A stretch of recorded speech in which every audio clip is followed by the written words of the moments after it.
We have with us Bhai Manveer Singh, who was going to do a talk on the travels of Guru Nanak. I'm sorry that we started late, but we'll carry on now with the talk. So that's on the stage with Bhai Manveer Singh. Waheguru Ji Ka Khalsa, Waheguru Ji Ka Khalsa, Waheguru Ji Ka Fateh. Speak too loud.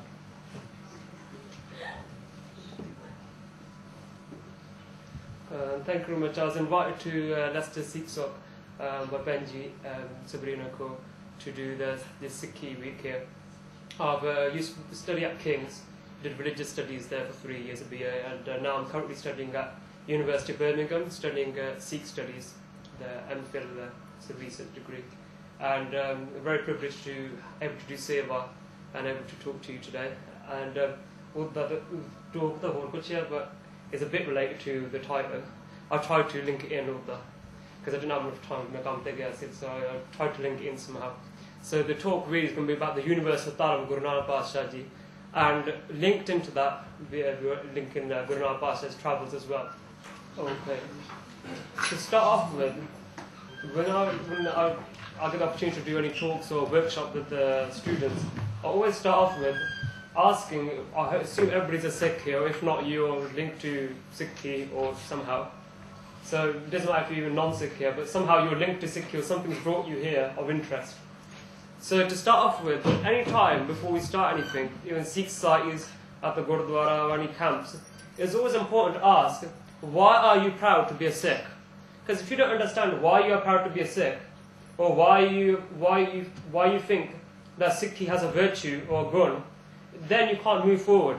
Because sometimes somebody asks, our Sikh side is really dead. No wonder it's dead, because nobody comes to the Simran, nobody comes to our Sikh society meetings, nobody comes to Gurdwara. It's because nobody understands what they're going to get out of it, or nobody understands what they have.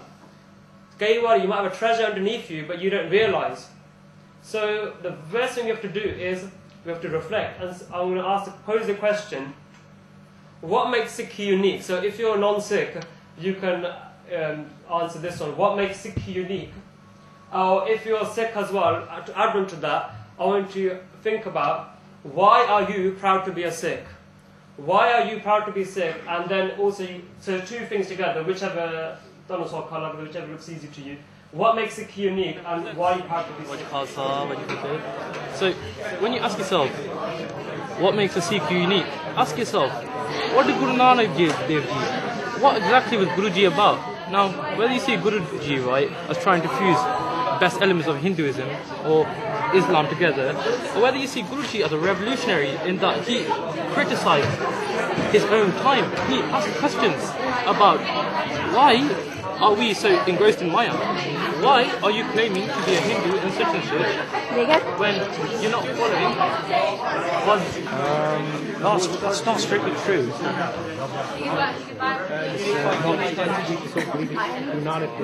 Divinely revealed.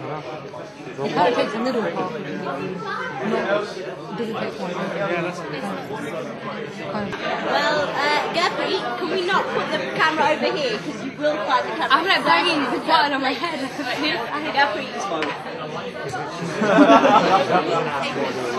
At times of peace and at times of, non-peaceful times. So,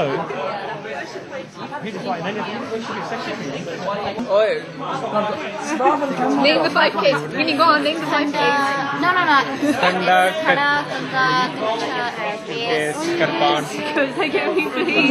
Please, I'm not well. Everyone, no matter what. Yeah, but that's seva now. Basically, if you look at it now, we invite everybody in. Yeah. That's equality. But what it is, you got to see that's equality between people. See, when you look at different religions, it's respect. You've got so much respect, and I look.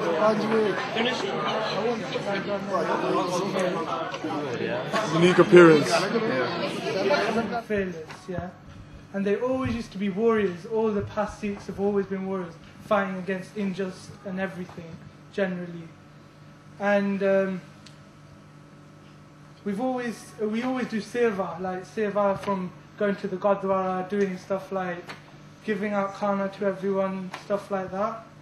And like we treat everyone equally, so no matter if they're man, woman, or whatever race, colour of the skin, whatever. And there's other stuff like there's respect for all religions. Like we respect all the major faiths, no matter what faith they believe in, because we all believe in one God. And there's one other stuff which is meaty beady, and that's about it. Very good. Yeah. Fine, fine. We had a couple of points too. I said it's the youngest religion. After our religion, there was no religion that came out of it. And agreeing with them, we also wrote there's equality with our religions. We have respect for every single religion out there. We serve everyone. And we believe in one God, which is Waheguru. And we believe in the fact that every other religion believes in one God as well. It's just that they have all different names, you know. And we believe in Seva. We believe in the concept of langar, that everyone sits on the floor. That means you can be, you know, you can be a doctor, you can be a garib, you know. We're all equal on the floor. And we have 5 Ks, which is Ganga, Kes, Kashera, Kirpan, and Kada. And it's a unique appearance. People know when they can see us.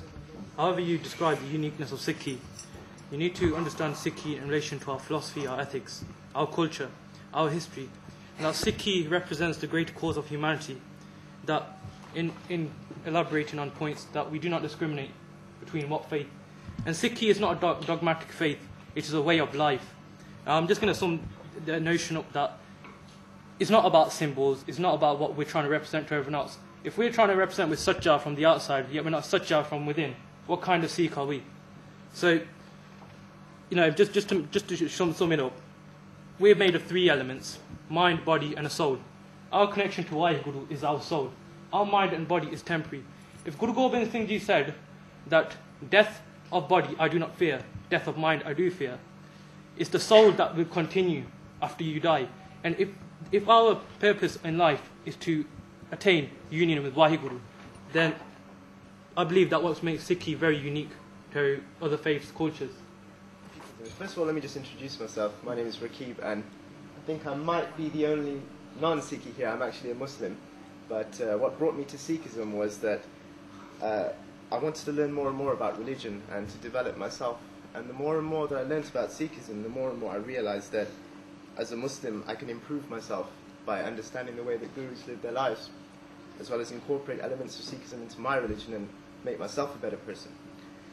So what's unique about Sikhism? The 2 brothers over there mentioned equality and tolerance. Of course, Sikhism is known for that. Nowhere else is there a temple that has entrances from every direction for every faith to come in. But I will actually pick up the fact that the 10 gurus, all of them were different, but at the same time they were of the same light, which meant that each one of them had their own unique aspects. Every single one of the gurus represented a different element of the human body, in the sense that every single guru brought goodness in different ways. The guru that I will actually mention now is Guru Tegh Bahadur, because nowhere in history was there a man who would lay his head down and give his life up to save another religion. And that's what's unique about Sikhism. It's open to anyone, as he just said, it's open to all religions, whoever you are, white, black, it doesn't matter. You can come into the Gurdwara, you can come into Tariq, everybody respects it. Another point we had was equality, fairness. It's represented by the 5 Ks, which we all should know. It respects all religions. It doesn't worship idols, it worships the one Guru Granth Sahib. It's the youngest religion, as somebody else pointed out, and that's about it. Basically, our group pretty much wrote down quite a lot of the things that each group wrote, obviously because we're all proud of the things that they've all written, as that gentleman said as well. And we've also added the teachers of Sikhism, as somebody else probably mentioned, the unique solidarity, the look and the culture that we have of Sikhi, the rewards of Seva and self-reward, the fact that we have a living Guru, the great Guru Granth Sahib, as they said, the fact that Gurus fought for an identity, and that we're all proud of that identity. Not everybody keeps that same identity, but we are proud of the meaning of it. Equality, as we said earlier. Religion and history. That when you go to a Gurdwara, I assume everybody's been to Gurdwara, heard of a Gurdwara. When at the Gurdwara Sahib, when Katha happens, Kathas when somebody will sit there and talk, how much time is spent on Gurbani and how much time is spent on Sikh history? Anyone want to guess? Put your hand up and go to shout out. Half and half. Half and half. Half and half. That other time is half the time is spent on Gurbani, half the time on Sikh history. Okay. If you go to a mandir, if anybody had an opportunity, there most of the time would just spent on devotional prayers, to the deities.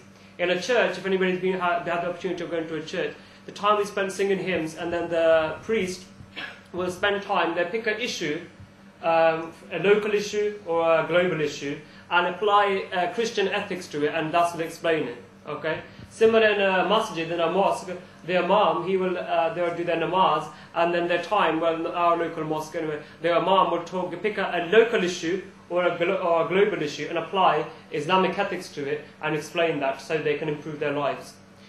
Okay, and Buddhists, well, they don't have much of a history because they do have a history, but they don't focus upon it because they believe in not living in society. Same with Jains as well. They believe you should give up society, not live in society. So, why is the Sikh religion why does the Sikh religion in particular focus half and half on what they believe in and in their history? That's what we're going to go in afterwards as well. That's going to be the main crunch of the talk anyway. No middleman, just soul and God. There's no, when everybody gets married, you get married to a bajola, a middle person. So I don't know, it might be an auntie or an uncle. And that person will hook you up. Like that in religions, you will get somebody, the role of the prophet, the role of a messenger of God is to connect you to God. However, who is the middle person in Sikhi? In Gurmat, in the path of Guru Nanak, who is the middle person? And the answer is, there's no human being or no person. The person who is a middle person, there is no one, is actually Bani and Naam. And Bani and Naam is in Guru Granth Sahib Ji, and you get Naam from the Panch Pyare. So the middle person, how a link to experiencing God is to Bani and Naam and not for a person. So that's one thing which I think is unique. God is found inside oneself. Okay, that's pretty self-explanatory. I'm not going to bother running on that. Experience God while alive. And a lot of people, they believe in that we're going to get to God when we die. Might as well get into my story in this one then. The Jehovah's Witness once came to our house, not offending anybody. I always try to use experiences from my own life, so that rather than picking on somebody else's life, whatever I've experienced it, and God's shown. So once a Jehovah's Witness came to our house, a Saturday morning, this is last year, and the Jehovah's Witness came and knocked, and I just my parati wrote a cup, and I just woke up and I opened the door, and so I wasn't even I was just wearing the bare minimum kapde and makeup on babadi bar see, and the banda opened the door and he looked at me and he said, "Oh, I've come here to tell you about the Bible." And I said, "No problem." And because our dads always told us, anybody comes to our house, you always ask them, come inside and give them chai pani. Come inside and give them a cup of tea. And especially anybody who's a person who comes to talk to you about religion, give extra care for them. Even if it's somebody who's trying to convert you, God bless them, but at least so even Jehovah's Witness, we always try to make sure they come in and we try to give them something to eat. So, but this one day, I said, "Come inside, very Handasi," and he goes, "No, I don't want to come inside. We're not allowed to come inside the house." Make a choti, no problem. And he was standing outside, and he said to me, he goes, "Are you depressed with the world?" It's a question which a lot of people will ask you. Are you happy with the world? Are you depressed? And I go, "I'm not a depressed person." And he goes, "No, look how all around us." And I said, "Why should I be depressed?" He goes, "Look, there's wars, there's rape, because now the forces are going to Iraq and this, that, the other, bloodshed, and there's the poverty, this, that, the other." And I said, "Oh, okay." And he goes, "So are you depressed? Is your life miserable?" I go, "I'm not miserable." And he goes, "Yeah, but it is miserable." I'm like, even he's come to talk to me about something else, about life being so bad. Then I said to him, "Are you okay?" And he goes to me, "I'm fine." And then he goes to me, "Don't worry, God's kingdom is to come. God's kingdom is to come." I looked at him and I said to him, "Okay, if God's kingdom is to come, where are you standing now?" Atara peda raja kithe khada? Where are you standing? Well, I didn't say that in Punjabi, so obviously you should respect him first. Who are we standing?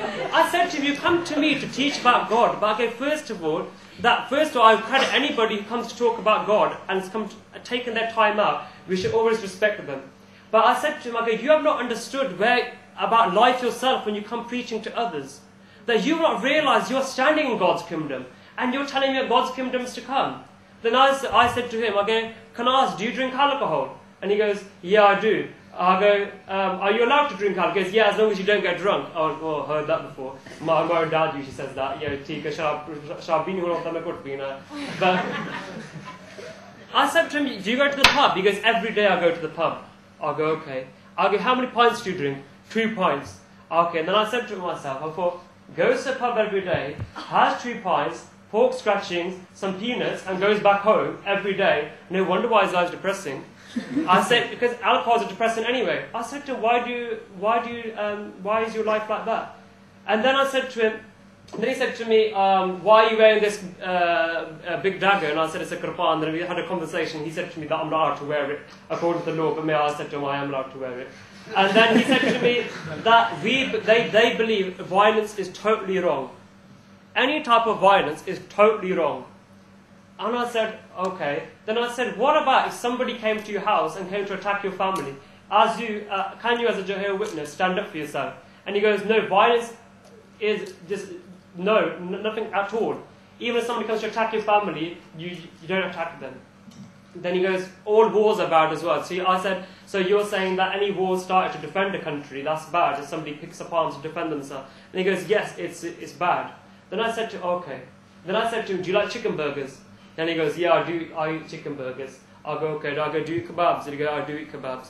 Mega, so you think it's wrong to pick up a sword to defend your wife, who could be murdered, or your children, if a robber came to their house with a shotgun? How is it not wrong for you to commit violence against an animal? And he looked at me and he goes, yeah, but the Bible said. I said, why? What makes a difference? He goes, because the Bible said I can eat animals. So I go, the Bible said you can eat animals, but you can't pick up the sword to defend your family. I looked at him and I said, does that make sense to you? That you're committing violence against somebody, an innocent animal, however you can't pick up a sword and the last resort to defend your own family. Then I said to him, I said, first of all, you go home. I go, you need to realize about God yourself. I do bhakti, meditate. Then I gave him a Sikhi book and I said, have this as about what we believe in as well. And because Sikhi believes, Raj na chao, Mukta na chao, Man preet charan kamalare. A Sikh doesn't wish to go to heaven. A Sikh does not wish to go to paradise. A Sikh does not have hopes that I'm going to get this, I'm going to get that. And nor does he have hopes that I'm going to get Raj, I'm going to rule the world. What a Sikh has, the only hope and wish and prayer, which Gurbani tells us is, Man preet charan kamalare. That, oh, hey Rabba, that I want to love you. Because once I was at school, and I was in sixth form, this was about 4 years ago, there's a Puri used to call Abigail. And both body man see that throughout the whole school, I don't know if everybody's obviously been in school, that everybody must know that it's like a cruel word, that even the most good people, I'm sure you've sworn at somebody, pushed somebody, done something stupid, or, thrown a paper ball at somebody like that. So everybody just had their nasty moments at school when you've done something yet. But this girl, throughout a whole school time, she did not ever say anything to anybody. When anybody even used to push her, or they used to swear at her, she used to say, God bless you. Imagine a person in year 7, a 11-year-old, can you imagine them saying that? So she's somebody who every time you could see peace at her face. And she used to study sociology with me. And we're sitting together, it was in between, we have like a 5-minute break in between the lecture. And we were talking about heaven or something. And she was a Baptist. And I asked, who can get to heaven according to your religion? And she said, only that person who believes in Jesus can get to heaven. I said, okay. I said, what about if a Muslim's a good Muslim and follows his religion? Can he get to heaven? She goes, no. If I said, if a Hindu, if he does bhakti, if he meditates on God, can a Hindu get to heaven? No. I said, can I as a Sikh, can I get to heaven? And she goes, sorry, you're damned to hell. And I looked at her. I thought the same girl who used to say, God bless you, people used to push her, push her around. She said, you'll be damned. She goes, sorry ma'am, you're a good person, but you're damned to hell. And I smiled and I said, don't worry, God bless you. I go, even if God sends me to hell, I'm happy with that. Because what a Sikh says is that wherever you send me, even if God wants us to come back in life, we don't mind. If God wants us to be in a hell type situation, heaven type situation, we don't mind. Because the main thing we want is, here Abba, may my, even if you give me the pain, even if you give me happiness, but may my back never be turned to you. May I always love you. How hard is it to love somebody when you're in pain? And when you've got everything, even then people usually forget. So if you've got paradise, people will forget God. If you've got hellish type situation, you might forget God. However, you say wherever. A Sikh says wherever. Rabba, jithe rakhna mein rakhla par main manpreet charan kamala re.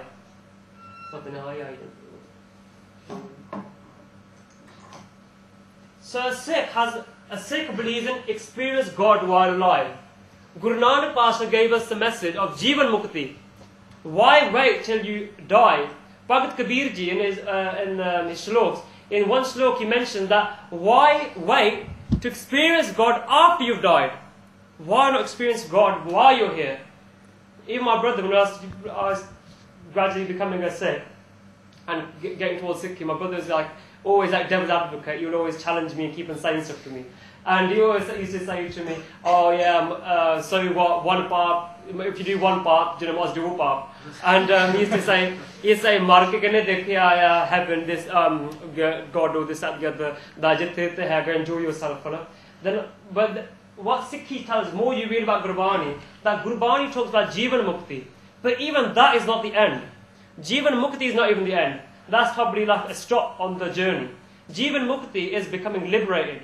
Liberated from what? From Kaam, Krodh, Lobh, Mohankar. From your ego, lust, anger, attachment, greed, pride. All these things, you become liberated from that.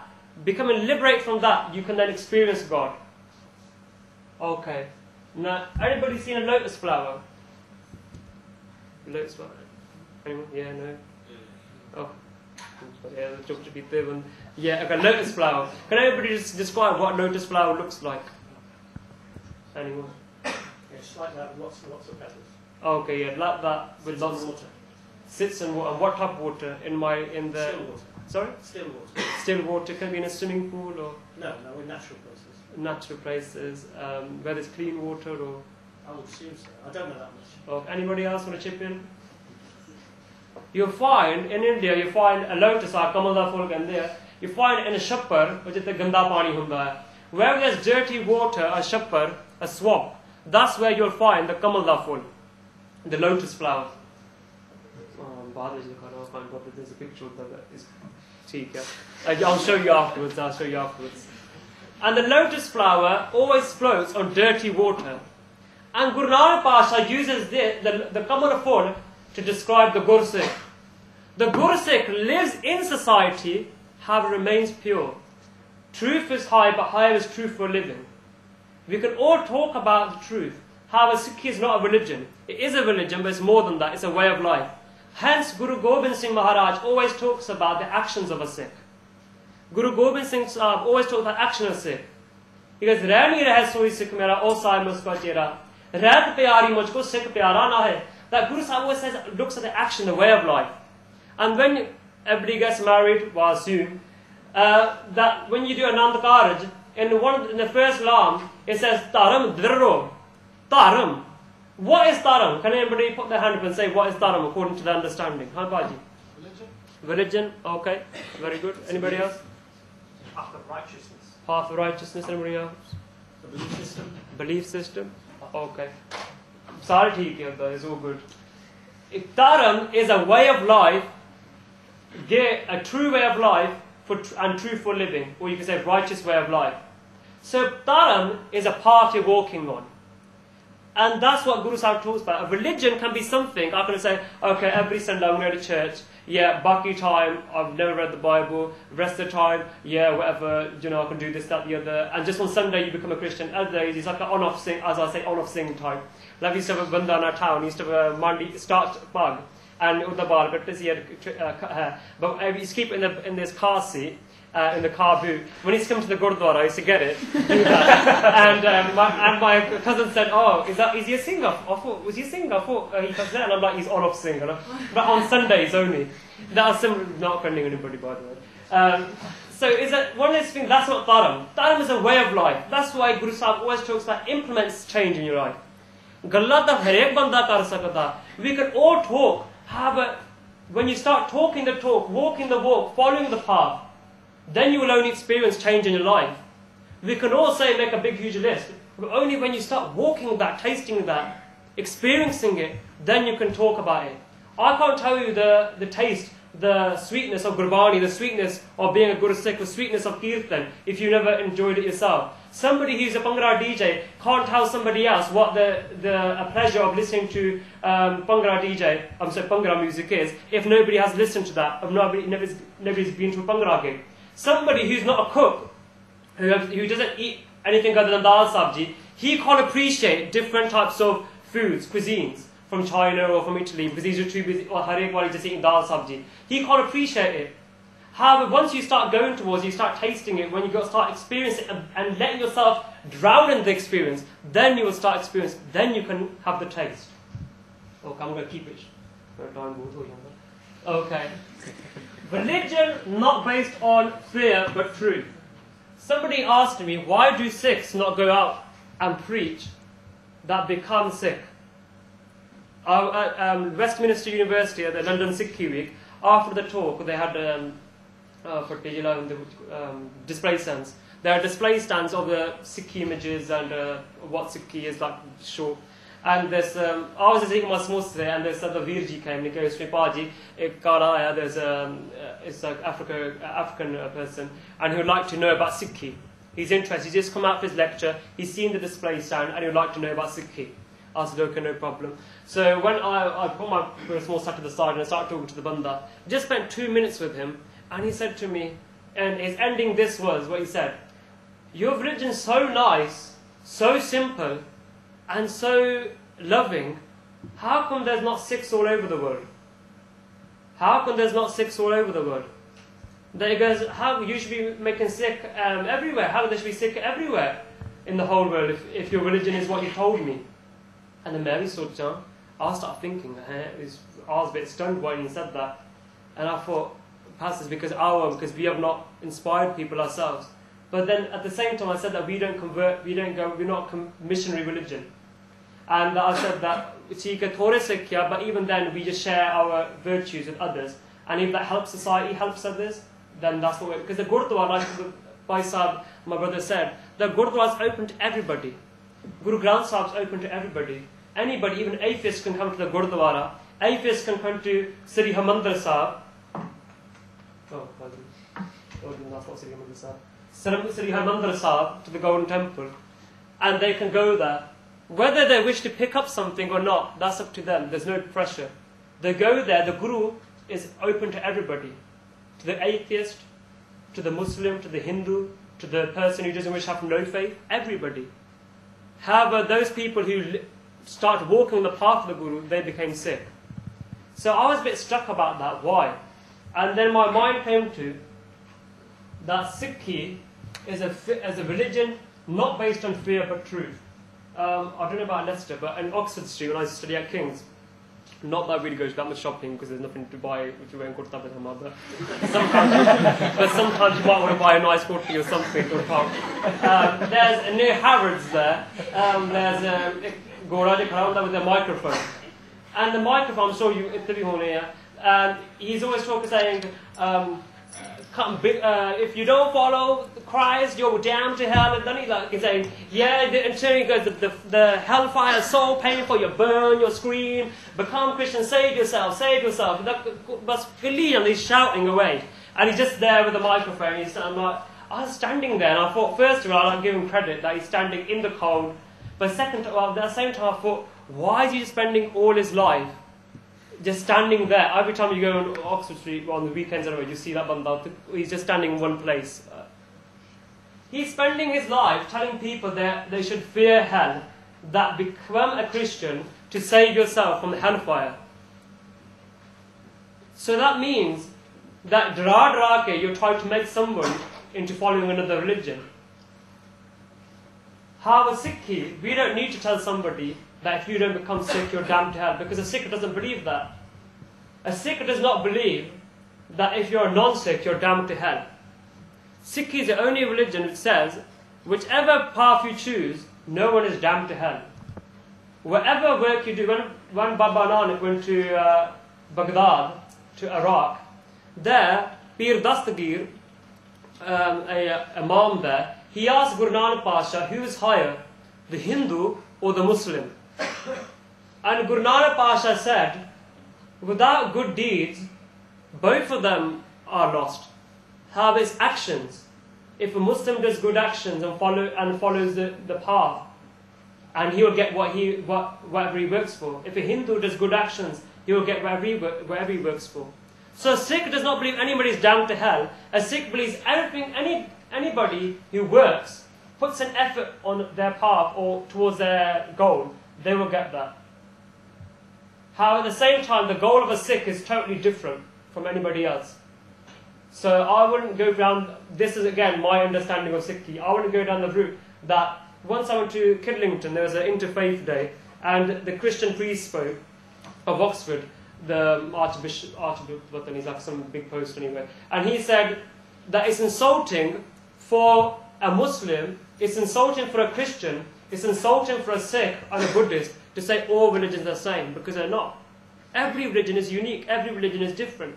And that's why we need to stop saying everything's the same, and it's saying this, everybody's diverse, everybody's different. And but that really impressed me, it left a mark on me, that's so true. And Guru Nanak Pasha, he's had a separate goal, and his separate aim in life. So the aim of a Sikh is not heaven, not paradise, but the aim of a Sikh is just to love God through Naam and Bani, and to immerse oneself, and then through that, Sachkhand. Sachkhand is when you become one with the truth while living, and then when you die, your soul forever lives in bliss in God's presence.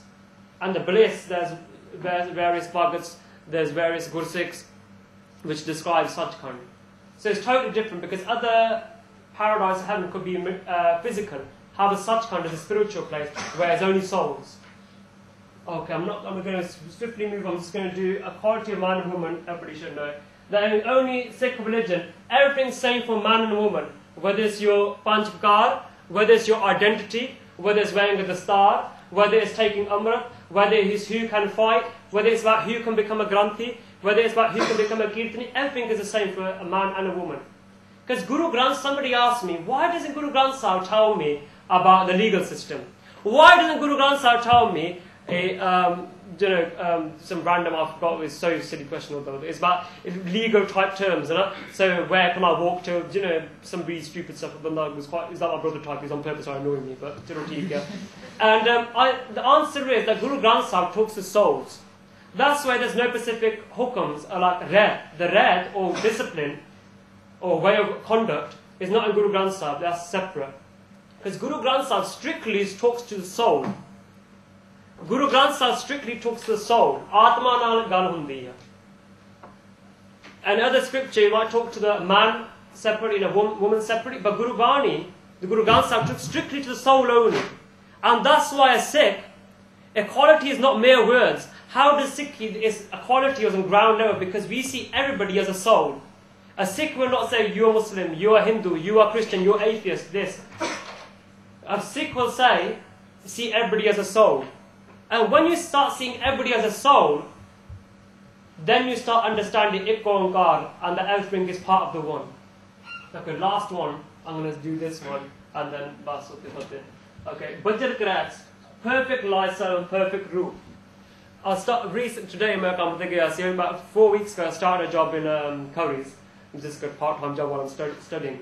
And on the first day, when I started, it's like a normal cashier job, and I was about to go there, and the lady up to show me the ropes was a supervisor. And she looked at me. Where I live, I live in Banbury, where there's not any Sikh, so you won't see any Bhagwale. There's about 50 families, but there's no Bhagwale. And she looked at me, and she goes, is that much distance? And she goes to me, you're a Sikh? And I'm like, yeah. And I said, yeah. And she goes, you're a Sikh? And I'm like, yeah. And I said to her, how do you know? I said, how do you know? I said, because I'm Thorthi, I've got people like at uni, somebody asked me, am I a Buddhist? I'm like, I've heard people say, am I Taliban? I've heard people say, am I Hindu? But I've never heard anybody say, am I a Buddhist? Because I disturbed him, and he said, when I said I was doing meditation, then he said to me, oh, you're Buddhist. I'm like, no, I'm not Buddhist. So she goes to me, are you sick? And I'm like, yeah. And she goes, wow. And then she goes to me, do you want a fag, mate? And I said, no, thanks, I don't smoke. And she goes, really, you don't smoke? No, I don't smoke. And then she goes, oh, okay. And she goes, so you don't have spliff, we don't, and I'm like, no, I don't do anything like that. I said, we don't take drugs or anything like that. She goes, oh, okay. Then she goes to me, oh, wow. And then she goes, so how many girlfriends you've had? And I'm like, apparently, America, we've got a friend with a you're not horny here. I said, I've got no girlfriends, and nor have I had any, you know. And she goes, wow, really? And she goes, the boys in here, they're like 17 years old. They've had about 5, 6 girlfriends already, and they're like 8th one. And I'm like, well, and then she goes to me, so are you vegetarian, or do you eat meat? Vegetarian. I said, well, vegetarian, but we don't eat fish, meat or eggs. She goes, really? And then she looked at me and she said, it was just me and it was like the beginning of the store hadn't opened yet. She looked at me and said, I'm so proud that there are people like your people living in this world who have so much self-control, who live such a pure way of life. She goes, I'm not a Sikh. She goes, but I'm proud to know a Sikh. And I'm proud that your people, even if there are a few of you, to live on this earth. She goes, there's so many people taking drugs, so many people who can't give up something, but you live such a life, a disciplined way of life. And she goes, she smiled. She kept on smiling at me. She goes, Manvir, she goes, I really like the Sikhs. I really give you respect. And she goes, I can't express the amount of respect I give you. She goes, I can't explain why, but I give you that respect. And I was taken aback by that. And I thought, that's not my praise. If anybody praises the way of life which any Sikh lives, and why we are wearing a dastar, why we keep our discipline, that's the praise of the Guru. That's the praise of God. And I thought, wow. And the Sikh is a complete way of life, true way of life. Other people in the world, they might say we're not going to drink alcohol, but they might slaughter animals. Someone might say they're not going to drink alcohol, but they might smoke. Someone might smoke, but they might not drink alcohol. There's like a mixture. Or somebody might not smoke or eat meat, but they might shave their heads. For example, Buddhists. Anybody want to guess why Buddhists shave their heads, please? Just have a guess going on. Anybody? Wild guess? Physical image. Just detach themselves. Spot on. Detach themselves. Because your hair, whether you got, oh, that's a bit strong on my face, whether you got cut hair or whether you got long hair, your hair is your identity. So it's not necessarily that I've got a Bagadar, that's my identity. Even somebody who's got cut hair, that's their identity. So somebody who's got Afro style hair, that's their identity. Somebody's got hair like David Beckham, that's their identity. Somebody's got hair like Geek and the Goths type, and not like that's their identity. So your hair is your identity. And what Buddhism says, you should detach yourself from society. And how do you do that? You get rid of that symbol, you get rid of that manifestation. Because your body is a manifestation of what you believe. Your body, what you wear, the kapra you wear, is a manifestation, is an embodiment of what you believe and what your psyche is. Believe that. Wherever everybody decided to wear certain kapra, to wear certain clothes, somebody does their hair a certain way, that reflects that. So a Buddhist, they shave their head to say, I'll get rid of society. Same reason when you go to, not in this country I think, but more in America, when you go into a mental home, what's the first thing they do? They shave their head off and they give them a uniform to wear. So I think it's orange, or I think, yeah, it's an orange type uniform. I've seen it on films, but I've been to a mental home myself. But, they shave their head off to say, you are no longer exist. You are not Mrs. Smith. You are not Mr. Cunningham. You are now patient number XYZ. When you go to a prison in America, what's the first thing they do? They shave your head off. They make sure that you have clean shaven face. And they say, give you a uniform. You are now prisoner number XYZ. It's your new identity to be given to you. However, a Sikh is somebody who says, we're not going to abandon society. We're going to live in society. And live such a lifestyle which is pure, Because a Sikh lives a lifestyle which is spiritually balanced. A Sikh lives a lifestyle which is spiritually balanced. So anybody heard equilibrium? Equilibrium. Anybody want to say? Well, I'm not a scientist, by the way. I don't get not good at science, but It's a point of balance. point of balance. Equilibrium is a point about everybody must have done GCSE. Well, without you be sitting here if you haven't done GCSE science. So everybody's heard of equilibrium. It's a state of balance. If you're going to make water, heat it up, become steam, what will happen to it after a while? You steamed it, and what happened then? Become back to its natural state. You're going to solidify, you're going to freeze water, then you leave it back in just kullid, you leave it in outside. What will happen? You go back to its natural state. Because everything has its natural state, and it comes back to ik onkar, that everything is balanced with the one.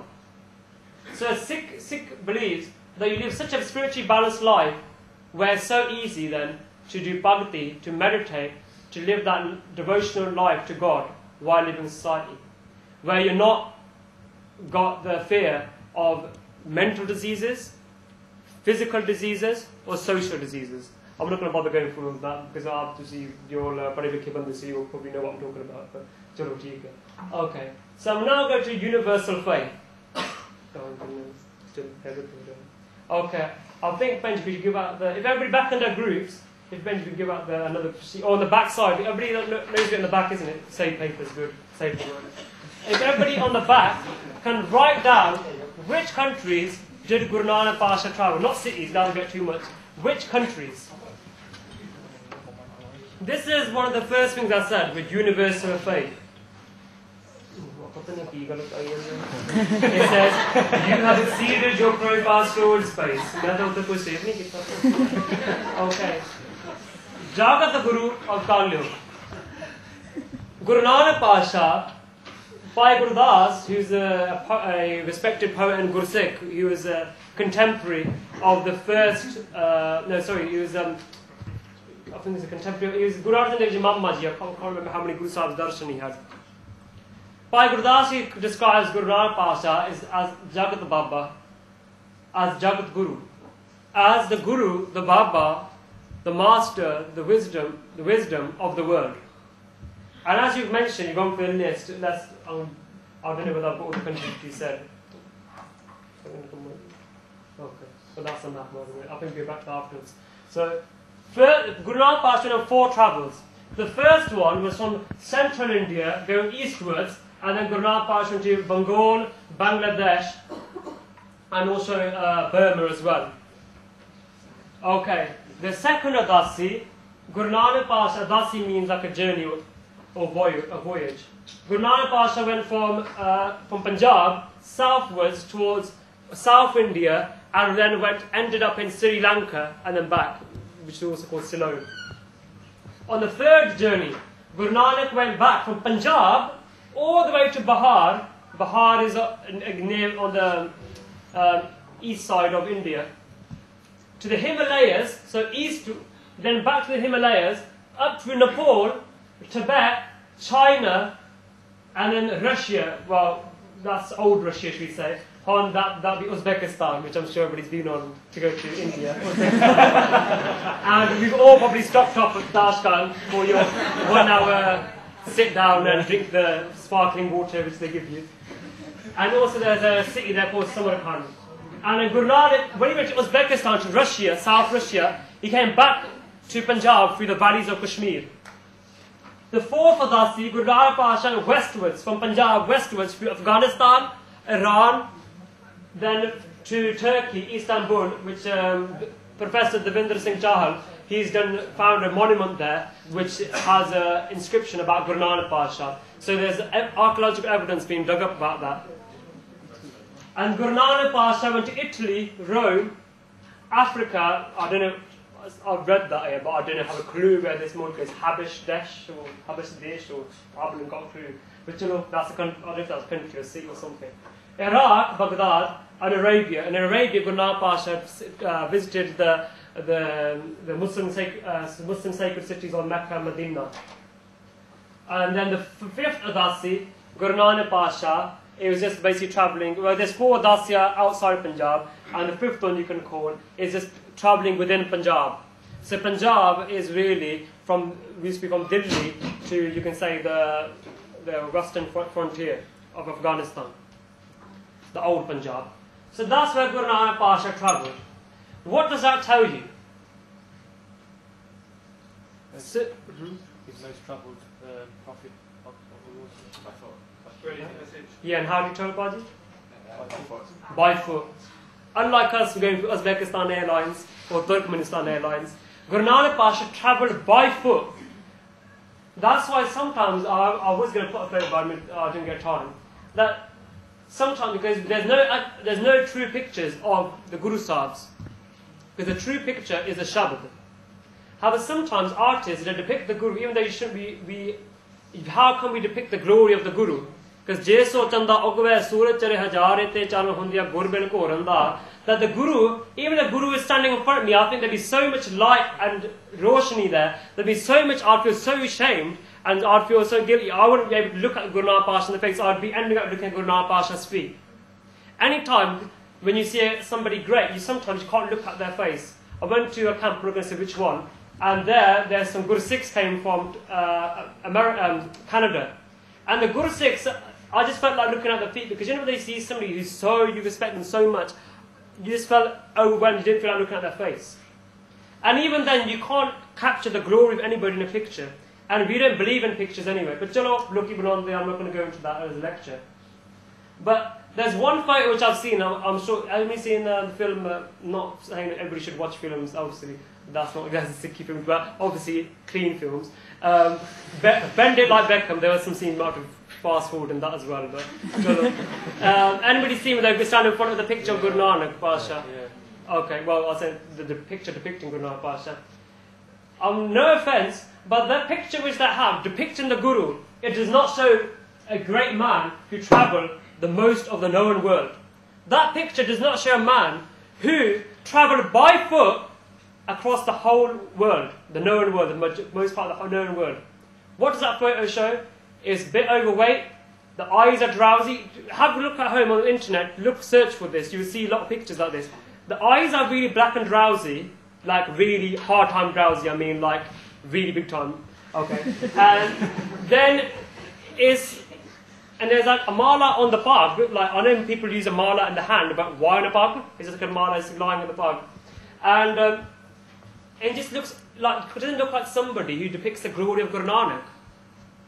The Vadiyai of Guru Nanak is not captured in that picture. Instead, it does a disservice of Guru Nanak Pasha. Because Guru Nanak Pasha, imagine how fit Guru Nanak Pasha must have been, how healthy Guru Nanak Pasha must have been to travel the whole world. Not Saudi Barge, Suina Prothe Aage, Itte Gadi Jaage, Kar Jaake, have the jalebi and go to sleep. So our gurus were somebody who were very healthy and spiritual, and that's why the pictures which you have nowadays don't even do justice to the gurus. So that's what Guru Nanak Pasha travelled there, around these places. And what does it show us? So these are the places, and everybody where Guru Nanak Pasha went to, they revered him. In Tibet, there are people that I was doing some research and going through the articles. In Tibet, they believe Guru Nanak Pasha is the emanation of Guru Padmes from wherever, Padmes from wherever, okay. In Tibet, Guru Gompa Maharaj. In the Himalayas, there's a city called Leh, where there's a people called the Lamas. Every year they go to Harmandir Sahib, they're Buddhist monks.